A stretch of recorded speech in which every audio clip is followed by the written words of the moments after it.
కథలో చదివా రెక్కల గుర్రాలుంటాయని నమ్మడానికి ఎంత బాగుందో.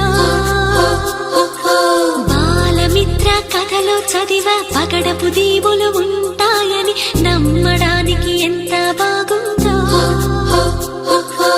నా కోసం రెక్కల గుర్రం ఎక్కి వస్తావని పగడపు దీవికి నువ్వే